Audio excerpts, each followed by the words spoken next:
देखिए पुष्कर मेला इस बार 22 अक्टूबर से लेकर 5 नवंबर तक मनाया जाएगा। ये लगभग 15 दिन का एक मेला है, अंतर्राष्ट्रीय पुष्कर मेला। इस बार भी हर बार की तरह से चाक चौबंद सुरक्षा व्यवस्थाएं हम कर रहे हैं। करीब 2000 का जाप्ता, पुलिस जाप्ता हमारी तरफ से लगाया जाएगा, जिसकी की स्वीकृति जल्दी पीएचक्यू से आ जाएगी। इसको हम अलग अलग सेक्टर्स में बांटेंगे, जिसमें ट्रैफिक से लेके और जो ब्रह्मा मंदिर है, घाट का एरिया है, मेला मैदान, इस तरीके से अलग अलग सेक्टर्स में सुरक्षा व्यवस्था लगाई जाएगी। क्राइम कंट्रोल के लिए हम सिविल में हमारी तरफ से पुलिसकर्मी लगाए जाएंगे। इसके अलावा नगर परिषद पुष्कर के सहयोग से सीसीटीवी भी लगाए जा रहे हैं, जिनकी एक्सेस हमारे पास रहेगी, और कोई भी घटना होने से पहले हमारा प्रयास रहेगा कि हम उसको रोक पाएँ। इस बार चूंकि कलेक्टर साहब और एसपी साहब की तरफ से एक नवाचार किया गया है कि ऑनलाइन प्लॉट्स आवंटित किए जा रहे हैं पशुपालकों को। बड़ी ही सीधी और सरल प्रक्रिया है, जिसके द्वारा वो ऑनलाइन आवेदन करके प्लॉट्स उनको मिल रहे हैं निःशुल्क। इसकी वजह से जो कभी कभी जो शिकायतें आती थी कि जो लोकल लोग हैं वो जगह घेर के उनसे कुछ पैसा वसूल कर लेते थे विभिन्न तरह के उन बातों को लेके, वो इस बार बिल्कुल उन पर रोक लग गई है। और भी कोई हमारे सामने इशू आ रहे हैं तो उनको भी हम देख रहे हैं।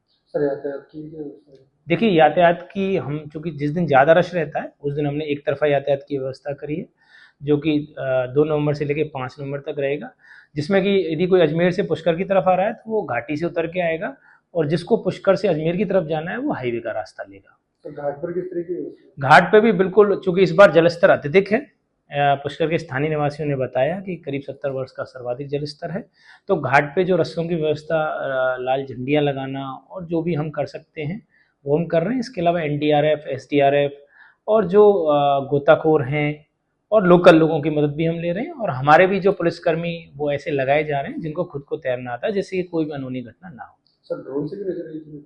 जी बिल्कुल, हम नगर परिषद पुष्कर से हमने ड्रोन के लिए भी लिखा है और ड्रोन भी आएगा, जिससे कि हम अत्यधिक भीड़-भाड़ के स्तरों में, खासकर जो मेला मैदान दोनों ही, जो जहाँ सांस्कृतिक कार्यक्रम आयोजित किए जाएंगे और जहाँ पे पशु मेला होगा, दोनों ही जगह ड्रोन से निगरानी रखी जाएगी। सर कल्चर प्रोग्राम में विवाद हो जाता है उसको नहीं, देखिए कल्चर प्रोग्राम, चूँकि कई बार ऐसा होता है कि चतुर्दशी के दिन जो कल्चर प्रोग्राम होता है उसी दिन कई बार सेलिब्रिटी नाइट होती है, उसकी वजह से अत्यधिक भीड़ रहती है। इसके अलावा श्रद्धालुओं की भी अत्यधिक भीड़ रहती है, कभी कभी बहुत ज़्यादा भीड़ हो जाती है। इस बार इसलिए कलेक्टर साहब ने डिसीजन लिया है कि जो कल्चर नाइट, जो बेसिकली जिस दिन सबसे ज़्यादा भीड़ होगी, सेलिब्रिटी नाइट होगी, वो अब चतुर्दशी को ना होगी, त्रयोदशी को आयोजित की जाएगी, जिससे कि उस समस्या से निजात पाया जा सके।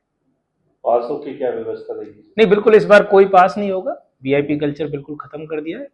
अभी माननीय कैबिनेट मंत्री महोदय सुरेश रावत जी ने भी मीटिंग ली थी। इसके अलावा कलेक्टर साहब, डीसी साहब ने भी कल ही मीटिंग ली है। उन्होंने बिल्कुल, उनके साफ दिशा निर्देश हैं, किसी प्रकार के कोई पास इस बार आवंटित नहीं किए जाएंगे। आम जनता के लिए पहले आओ पहले पाओ के आधार पर सीट्स हैं। गाड़ियों के लिए पास बनेंगे?